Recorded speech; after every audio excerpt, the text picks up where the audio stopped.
And since the first time I took EMF, I'd been sitting on an idea for an online business, but it was too scared to start. And EMF lifted me into the consciousness level of courage, neutrality, and willingness, and gave me the push to invest in business coaching that got things off the ground. I realized the previous years hadn't been wasted. I'd been quietly gathering skills. Great frame. This time, my biggest challenge has been financial. Deepening my EMF practice while building the business has helped me hold my nerve, commitment to my goals, and trust more than ever. I've developed my business capacity in ways I wouldn't have dared before, but despite that, income still isn't flowing. My regular earnings dipped. Each month, I found myself dipping down into fear and having to pull myself back up through desire and anger to get back to courage.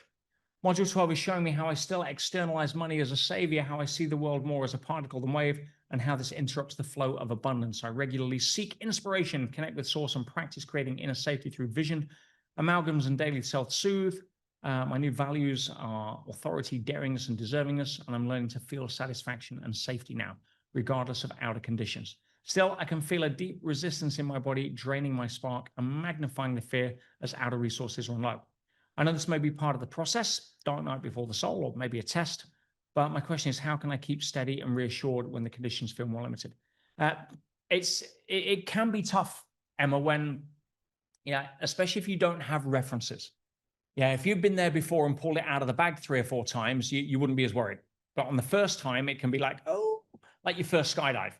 Will the parachute open, right? Yeah.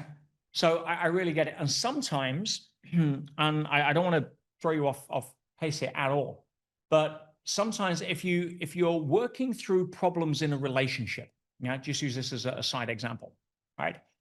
And both of you love each other, both of you want to make it work, but you keep triggering each other, right? Anyone ever been there? Right? Sometimes while you're still fragile or vulnerable and seeking help and going through a repairing, proximity sometimes doesn't help. Yeah. Which means that, you may want to be able to sleep in separate bedrooms for a little while, or, go to your mother's for a week or whatever it may be, right? But proximity sometimes allows you the space, providing the intent there is to just not get triggered so that we can come back and be more whole, right? And that's the understanding, not an escape, but just a lowering of the constant triggers that's finding it hard to, getting in the way of the repair, right? So sometimes if your income gets a little bit low, it may be worth looking at a plan B, right? Getting a side deal or a side job or a side consult or a side whatever it may be, or look for other ways where you can generate some revenue that has more certainty attached to it, so that it relieves the trigger that's keeping you in that kind of self-fulfilling low state. Now, I'm not suggesting that. I'm suggesting that there may be other opportunities, and which Emma, which type of business are we looking at here, if I may? Now, if there's one, if I was going to be a coach, right? If I'd ever come up with the crazy idea of actually being a coach one day, now, if I was going to be any other kind of coach than the coach I am, right? Parent coaching would probably be my biggest go-to, because for me, it's probably the easiest way to tap into a pain point that people rate highly and will be willing to pay money to solve.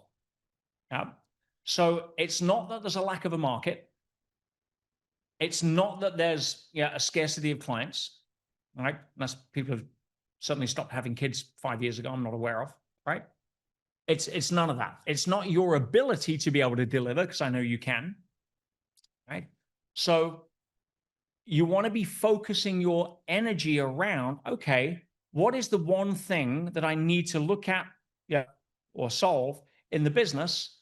If I've done the or doing the rest of the work, what is the action point that I need to take? What is the one thing that's subject to doing it? It's the classic one thing question.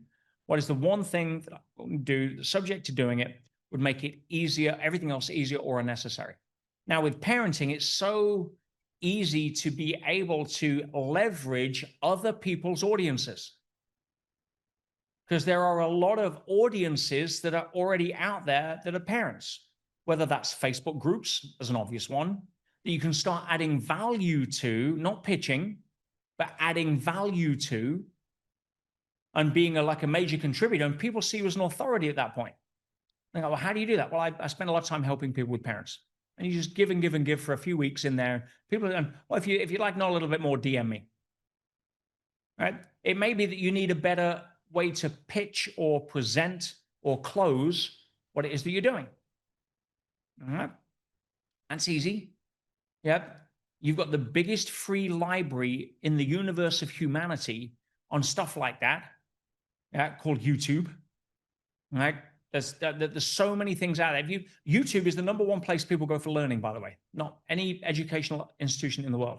It is the second largest search engine in the world, next to Google, is YouTube. And so how do I do this?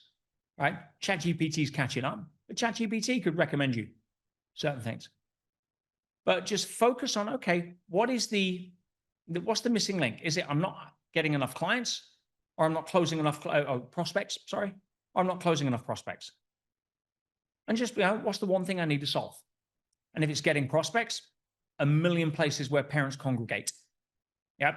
Facebook groups, go joint venture with pediatric clients. And again, it depends on what part, whether it's sleep coaching, whether it's like, toddler tantrum coaching or whatever. I don't know what your style is, but that, if I was a coach, is going to be the easiest problem to solve. Just, again, don't worry about the money. Focus on adding value.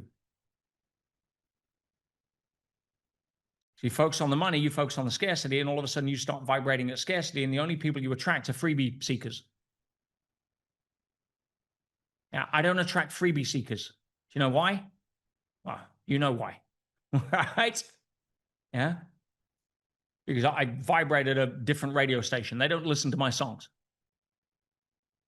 All right, so tune into a better radio station. And obviously this is only about Emma and none of you lot. All right, tune into a different radio station. And you vibrate on that frequency, putting that song out. Doesn't matter what the outer world does. It's just an old photograph.